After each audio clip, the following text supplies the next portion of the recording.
Hello guys, I am Ricky and you're most welcome to our YouTube channel Nirmala निर्वाण classes. जैसा कि जानते हैं हम लोग आधुनिक भारत देख रहे हैं और आधुनिक भारत में हम लोग जो है एक ओर से चलते चलते गवर्नर जनरल को देखते आ रहे थे और बहुत सारे गवर्नर जनरल को हम लोगों ने देखा भी। आज जो बारी है लॉर्ड कर्जन की बारी है। लॉर्ड कर्जन पर एक वीडियो हम लोगों ने देख चुका और आज जो है ये लॉर्ड कर्जन की पार्ट 2 अर्थात दूसरी वीडियो है और यहाँ पर लॉर्ड कर्जन एंड हो जाएगा। तो चलिए आज जो लास्ट पॉइंट कुछ बचा हुआ है लॉर्ड कर्जन का, इसको हम लोग एक और से देखते हैं। अगर देखने से पहले एक बात है, और अगर वीडियो को लाइक नहीं किए हैं तो प्लीज लाइक कर दीजिएगा। और चलिए आगे बढ़ते हैं। सबसे पहला पॉइंट लेते हैं लॉर्ड कर्जन। लॉर्ड कर्जन का पूरा नाम क्या है? George Nathaniel. George Nathaniel Curzon. तो जॉर्ज नाथानिएल कर्जन, इसका कार्यकाल 1899 से 1905 है। 1899 से 1905 यह जो है लॉर्ड कर्जन का कार्यकाल है। अब जो इसका जो एक वीडियो देख करके जो पॉइंट बचा था वहां से हम लोग इसको स्टार्ट करते हैं। तो कर्जन के समय ही, लॉर्ड कर्जन के समय ही पहली बार प्रत्येक प्रांत और केंद्र स्तर पर एक निदेशक के अधीन एक पृथक गुप्तचर विभाग, है ना, एक प्रथम गुप्तचर विभाग की स्थापना की गई। तो यह मोस्ट इंपॉर्टेंट प्रश्न है, ध्यान रखिएगा।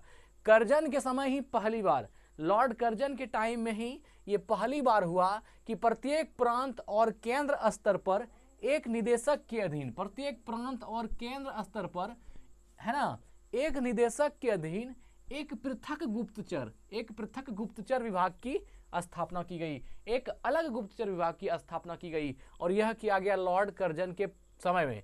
क्या कहा? कर्जन के समय में ही सबसे पहली बार प्रत्येक प्रांत और केंद्र स्तर पर एक निदेशक के अधीन गुप्तचर विभाग की, है ना, के अधीन एक पृथक गुप्तचर विभाग की स्थापना की गई। तो आपसे प्रश्न पूछा जाएगा, है ना, निदेशक के अधीन एक पृथक गुप्तचर विभाग की स्थापना निम्नलिखित में से किस गवर्नर जनरल के काल में की गई?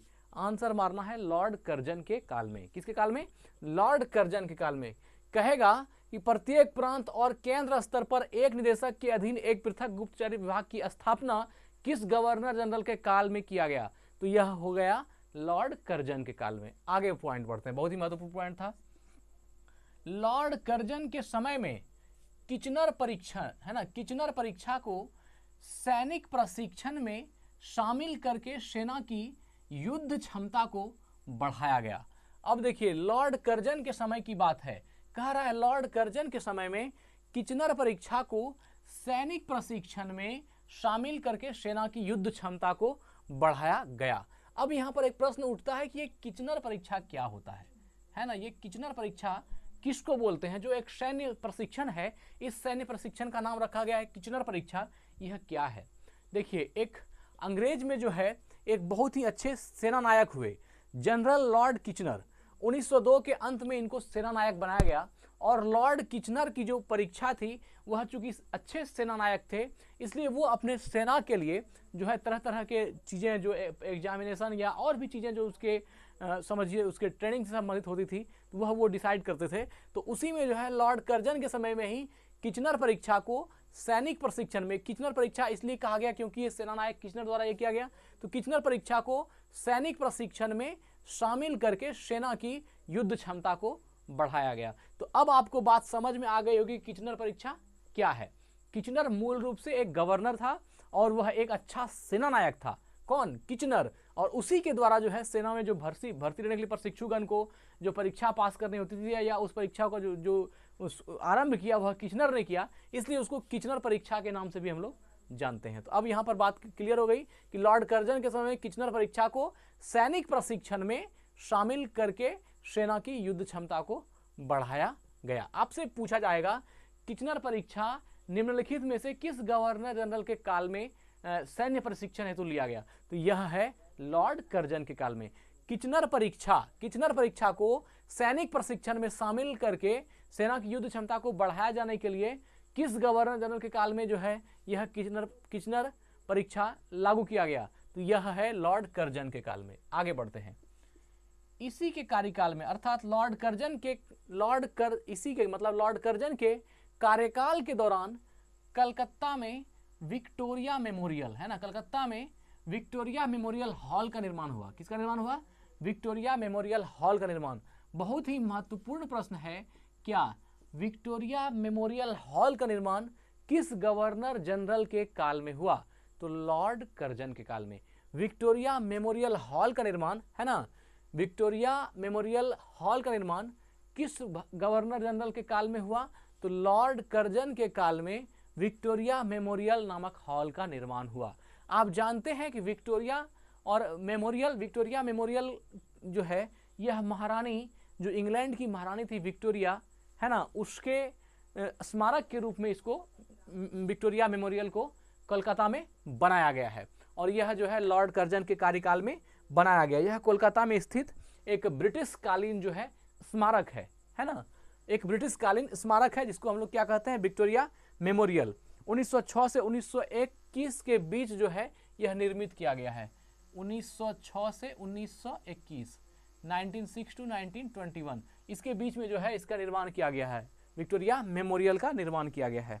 विक्टोरिया मेमोरियल को कहीं कहीं विक्टोरिया स्मारक ये भी कहते हैं, है ना, विक्टोरिया स्मारक शाला भी कहा जाता है। किसको? विक्टोरिया मेमोरियल को। साथ ही इंग्लैंड की तत्कालीन साम्राज्ञी जो महारानी विक्टोरिया हुई, है ना, महारानी विक्टोरिया का ये क्या हो, महारानी विक्टोरिया को जो है यह समर्पित हुआ, क्या?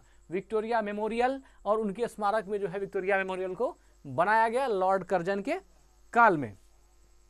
और यह जो भवन है, इस भवन के अंदर एक सुंदर जो है संग्रहालय भी है, एक म्यूजियम भी है। और उस संग्रहालय में जो विक्टोरिया जो रानी थी इंग्लैंड की, उसका बहुत सारा चीज भी उसमें रखा गया है। जैसे कि उसका जो स्टडी करने वाला जो डेस्क होता है, स्टडी डेस्क आज तक जो है उस हॉल में रखा हुआ है। और इसके अलावा भी बहुत सारी चीज़ें जो है वहाँ पर रखी गई है, बहुत सारी वस्तुएं भी रखी गई है। और कहा जा रहा है कि जो रानी विक्टोरिया थी, वह जो पियानो बजाती थी, वह पियानो भी रखा हुआ है। पियानो हो गया, स्टडी डेस्क हो गया, और इस तरह से बहुत सारी चीज़ें। चूंकि जब वो महारानी हो गई तो उसका क्या क्या आवश्यकताओं की वस्तु हो सकती है, यह तो आप समझ सकते हैं। तो उसका काउंटिंग करके कहा जा रहा है कि वह 3000 से भी ज़्यादा वस्तुओं का वो करती थी। और वह सब जो है इस संग्रहालय में, विक्टोरिया मेमोरियल के संग्रहालय में, म्यूजियम में रखा गया है। आप उसको देख सकते हैं। और वह जो विक्टोरिया मेमोरियल है, उसमें अगर आप देखना चाहते हैं तो यह मंगलवार से रविवार, है ना, मंगलवार से रविवार तक 10 बजे से 4:30 बजे तक खुला रहता है। लेकिन यह सोमवार को बंद होता है। अगर आप सोमवार को जाना चाहें तो सोमवार को विक्टोरिया मेमोरियल आप नहीं घूम सकते हैं। बाकी उसके अलावा जो है आप मंगलवार से रविवार तक 10 बजे से 4:30 बजे तक आप इसमें घूम भी सकते हैं। तो यह हो गई विक्टोरिया मेमोरियल हॉल का बात। चलिए अब आगे बढ़ते हैं। तो याद हो गया ना, विक्टोरिया मेमोरियल किस गवर्नर जनरल के काल में बनाया गया? तो लॉर्ड कर्जन के काल में। आगे बढ़ते हैं। कर्जन के भारत विरोधी कार्यों में सर्वाधिक महत्वपूर्ण कार्य था 1905 ईस्वी में बंगाल का विभाजन। 1905 ईस्वी में लॉर्ड कर्जन ने बंगाल को विभाजित कर दिया, बंगाल को 2 पार्ट में बांट गया। और ये बहुत ही घटिया काम किया, इसने बहुत ही गंदा काम किया। अगर आप लॉर्ड कर्जन को देखें तो इसके बारे में कहा जाता है कि यह एक बहुत ही घमंडी व्यक्ति था। कौन? Lord Curzon. यह एक बहुत ही अहंकारी व्यक्ति था। और इसका जो आप आगे पढ़िएगा लॉर्ड कर्जन को, कभी आपको मौका मिलेगा तो यह जो किचनर है, किचनर परीक्षा है, जो किचनर है और जो लॉर्ड कर्जन है, दोनों के बीच में घोर संघर्ष हुआ। इसको कर्जन किचनर संघर्ष के नाम से भी जाना जाता है। इसमें मूल कारण जो है इसका अहंकार का भी होना है। उसमें जो भारतीय सचिव थे उन्होंने जो है समर्थन दिया किचनर को, लेकिन कर्जन को नहीं दिया, क्योंकि ये थोड़ा गंदा व्यक्ति था, बहुत अहंकारी था, घमंडी था। तो इसने क्या किया? कर्जन के भारत विरोधी कार्यों में सर्वाधिक महत्वपूर्ण कार्य था 1905 में बंगाल का विभाजन। 1905 में जो बंगाल का विभाजन किया, यह सर्वाधिक विरोधी कार्यों में महत्वपूर्ण कार्य हुआ। मतलब बहुत सारा विरोधी काम किया, लेकिन उस विरोधी काम में जो सबसे खराब विरोधी काम किया वह इसने बंगाल का विभाजन करके किया। तो आपसे पहला प्रश्न पूछेगा बंगाल का विभाजन कब हुआ? तो 1905 में। बंगाल का विभाजन किस गवर्नर जनरल के काल में हुआ? तो लॉर्ड कर्जन के काल में, है ना, ये ध्यान में रखना है। लॉर्ड कर्जन के काल में जो है बंगाल का विभाजन हुआ। और कब हुआ? 1905 ईस्वी में। ठीक है ना, आगे बढ़ते हैं। ये बहुत महत्वपूर्ण प्रश्न था। 19 जुलाई 1905 ईस्वी, 19 जुलाई 1905 ईस्वी को बंगाल विभाजन के निर्णय की घोषणा शिमला में की गई। मोस्ट इंपॉर्टेंट प्रश्न है, बंगाल विभाजन के निर्णय की घोषणा कहाँ की गई?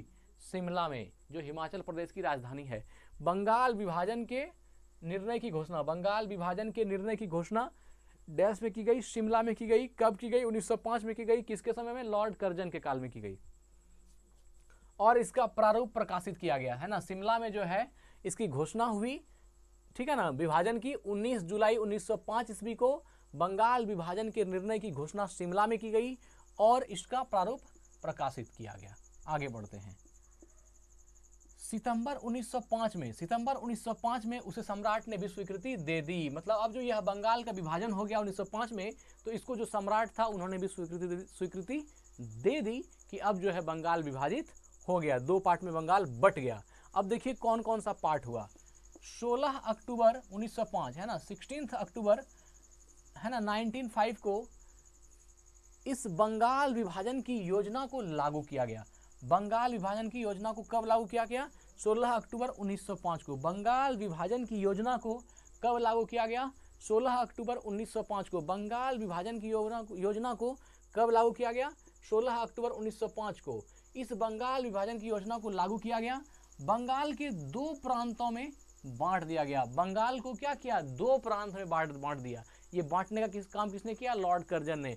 बंगाल को 2 प्रांतों में बांट दिया, एक पूर्वी बंगाल और असम। एक क्या हो गया? पूर्वी बंगाल और असम प्रांत। दूसरा हो गया पश्चिमी बंगाल। पूर्वी बंगाल और पश्चिमी बंगाल। जो पूर्वी बंगाल और असम प्रांत एक तरफ हो गया और पश्चिमी बंगाल एक तरफ हो गया। एक देखिए यहाँ क्या लिखा हुआ, एक हो गया पूर्वी बंगाल और असम प्रांत, पूर्वी बंगाल और असम प्रांत, और दूसरा हो गया पश्चिमी बंगाल। दूसरा क्या हो गया? पश्चिमी बंगाल। यह हो गया बंगाल का विभाजन 1905 में, और इसका विभाजन का निर्णय की घोषणा शिमला में की गई है ना।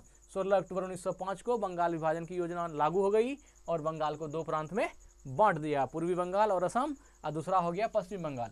अब देखिए पूर्वी बंगाल का मुख्यालय ढाका में बनाया गया। जो पूर्वी मुख्यालय हुआ, पूर्वी जो बंगाल हुआ और असम प्रांत हुआ, इसका मुख्यालय ढाका में बनाया गया। और जो lieutenant governor sir Andrew Fraser को बनाया गया। और यह जो पूर्वी बंगाल का मुख्यालय ढाका हुआ और लेफ्टिनेंट गवर्नर किसको बनाया गया? मतलब ढाका का पहला जो पूर्वी बंगाल बटा, पूर्वी बंगाल का मुख्यालय ढाका में बनाया गया और उसका लेफ्टिनेंट गवर्नर कौन हो गया? Sir Andrew Fraser. Sir Andrew Fraser को बनाया गया। आपसे प्रश्न पूछा जाएगा कि जब बंगाल का विभाजन लॉर्ड कर्जन के समय में 1905 में हुआ, तो उस समय पूर्वी बंगाल का गवर्नर जनरल कौन, लेफ्टिनेंट गवर्नर कौन हुआ? तो पूर्वी बंगाल का, जिसकी राजधानी ढाका थी, उसका lieutenant governor sir Andrew Fraser. Sir Andrew Fraser जो है वह लेफ्टिनेंट गवर्नर बना। बंगाल के विभाजन के बाद 1905 में जो शिमला में जो घोषणा की गई, और 16 अक्टूबर 1905 को बंगाल जो 2 भागों में विभाजित हुआ, तो जो पहला भाग था पूर्वी बंगाल जिसकी राजधानी ढाका थी, वहाँ का लेफ्टिनेंट गवर्नर कौन बना? तो सर एंड्रयू फ्रेजर को बनाया गया। चलिए आगे बढ़ते हैं। गवर्नर जनरल की कार्यकारिणी के सैनिक सदस्य के अधिकारियों के प्रश्न पर कर्जन का प्रधान सेनापति किचनर से मतभेद हो गया। किचनर से क्या हो गया? मतभेद हो गया, जिसमें भारत सचिव ने किचनर का पक्ष लिया। किसका पक्ष लिया? किचनर का पक्ष लिया। इससे असंतुष्ट होकर अगस्त 1905 में लॉर्ड कर्जन ने त्यागपत्र दे दिया। क्या कर दिया? त्यागपत्र, इस्तीफा दे दिया।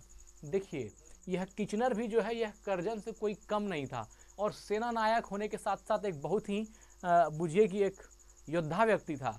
यह कर्जन को भी पानी पिला दिया और लास्ट में जो है कर्जन को देखिए इस्तीफा देना पड़ा अपने पद से। क्या कह रहा है? गवर्नर जनरल की कार्यकारिणी के सैनिक सदस्य है ना, गवर्नर जनरल की जो कार्यकारिणी होती है उसका जो सैनिक सदस्य है, गवर्नर जनरल के कार्यकारिणी के जो सैनिक सदस्य के अधिकारियों के प्रश्न पर है ना, गवर्नर जनरल की कार्यकारिणी के सैनिक सदस्य के अधिकारियों के प्रश्न पर कर्जन का है ना, किसका? लॉर्ड कर्जन का प्रधान सेनापति किचनर से मतभेद हो गया। यह जो प्रधान सेनापति किचनर था और जो लॉर्ड कर्जन जो बंगाल के गवर्नर थे, दोनों में क्या हो गया? मतभेद हो गया। किसी बात को लेकर के दोनों में मतभेद हो गया, जिसमें भारत सचिव ने, जो भारत सचिव था, इसने किचनर का ही पक्ष लिया। किसका लिया? किचनर का पक्ष लिया। इससे असंतुष्ट होकर अगस्त 1905 में लॉर्ड कर्जन ने त्याग पत्र दे दिया। इस मतभेद के चलते किचनर से जो मतभेद हुआ, इसलिए लॉर्ड कर्जन ने क्या कर दिया, त्याग पत्र दे दिया, इस्तीफा दे दिया कि भाई जाओ, हमको अब गवर्नर जनरल रहना ही नहीं है। और क्या कर दिया, 1905 ईस्वी में त्याग पत्र दे करके हट गया। अब देखिए किचनर और कर्जन में अगर आप देखिएगा तो मूल रूप से गलती जो है कर्जन की ही है। किचनर उतना खत्म नहीं था जितना खत्म कर्जन था। एक बहुत अहंकारी, बहुत घमंडी व्यक्ति था। यह एक बात यह भी है कि लॉर्ड कर्जन ने ऐसा नहीं है कि भारत के लिए कुछ नहीं किया, शिक्षा में और भी बहुत चीज़ में बदलाव किया, ऐसा बात नहीं है, लेकिन बहुत घटिया वाला काम भी किया। और ये इसलिए जो है किचनर एक सेना नायक था और एक थोड़ा सा ये कर्जन जो है एक आप पॉलिटिशियन, एक राजनीतिक टाइप का चालबाज व्यक्ति था। ये दोनों में पटा नहीं और क्या हो गया, मतभेद हो गया। एक सेना नायक में और एक गवर्नर जनरल दोनों में मतभेद हो गया। इसको कहा गया कर्जन किचनर संघर्ष। और कर्जन किचनर संघर्ष के चलते कर्जन ने क्या कर दिया, इस्तीफा दे दिया। कब, अगस्त 1905 को लॉर्ड कर्जन ने इस्तीफा ही दे दिया, त्याग पत्र ही दे दिया। तो मित्र, अगर वीडियो पूरा देख लिए हैं तो ज़रूर लाइक कर दीजिएगा, कमेंट बताइएगा वीडियो कैसी लगी। और आज वीडियो को यहीं एंड करते हैं। साथ ही अगर आप चैनल को सब्सक्राइब कर लिए हैं तो बहुत बहुत शुक्रगुजार हूँ मैं आपका। और अगर चैनल को सब्सक्राइब नहीं किए हैं तो प्लीज़ सब्सक्राइब कर लीजिए। एक वीडियो बनाने में बहुत मेहनत करना होता है, और अगर आप सब्सक्राइब करते हैं और हम सब्सक्राइब की संख्या जब अपने चैनल पे बढ़ता हुआ देखते हैं तो बहुत मोटिवेशन मिलता है, बहुत अंतःप्रेरणा मिलती है और हम वीडियो लेकर के आपके पास आते हैं। तो अगली वीडियो आने में आप भी योगदान दें और चैनल को ज़रूर से ज़रूर सब्सक्राइब करें। धन्यवाद, स्वस्थ रहें, अपना ख्याल रखें। जय हिंद।